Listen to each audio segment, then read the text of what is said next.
මට ළමා කාලේ හොඳට මතකයක් තියෙනවා.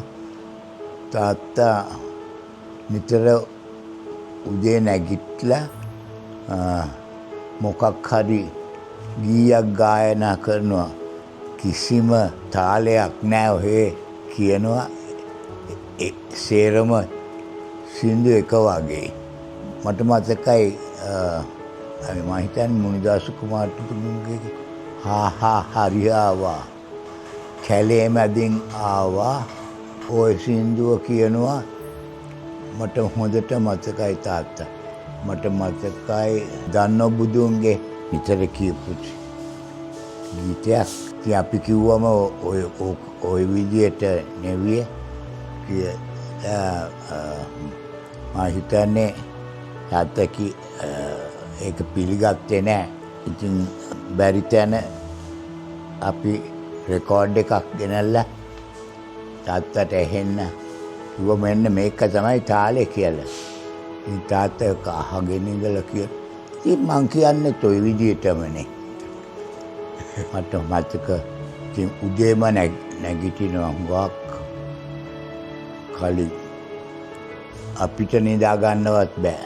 උදේම නැගිටලා ස්ටෝප්පේ ඇවිදිනවා ඔය මොකක් හරි ඔය වගේ ගීතයක් කියලා. හැමදාම එක විදියට කියන්නේ ගීතය. අනිත් එක දඟ කරාම තර්ජනය කරනවා මිසක් කවදාවත් වේවලකින් මොකකින් එහෙම ගහලා නැහැ. ඒක කරේ මගේ ලොකු අයියට බාර දීලා තුණා. ලොකු අයියා නම් ඒක බොහොම කැමැත්තෙන් බාරගත්තා.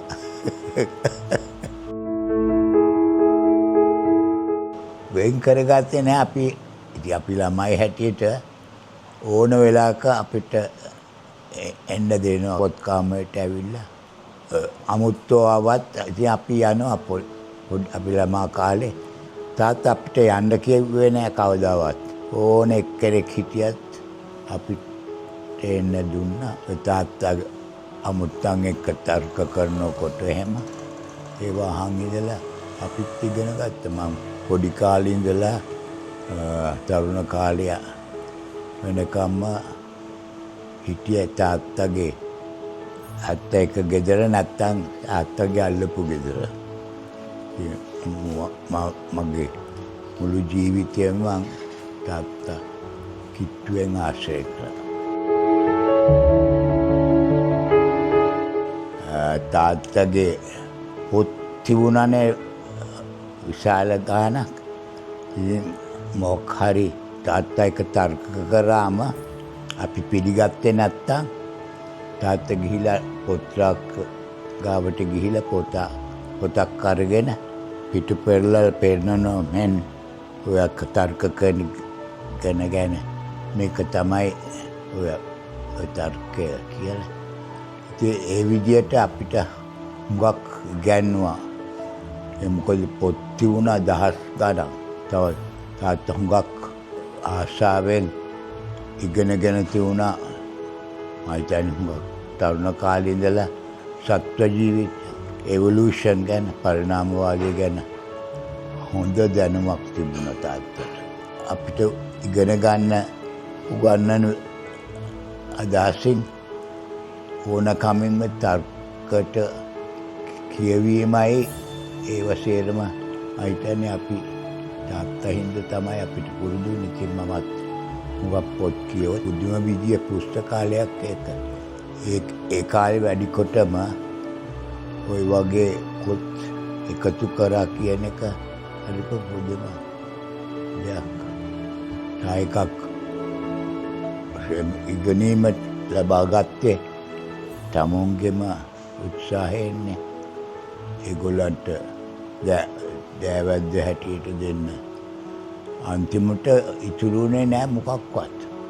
බොහොම අමාරුවෙන් තමයි මගේ ආච්චි අම්මා ජීවත් වුණේ. බොහොම අමාරු ජීවිතයක් ගත කරේ තාත්තා. ඒක හොඳට ගියා.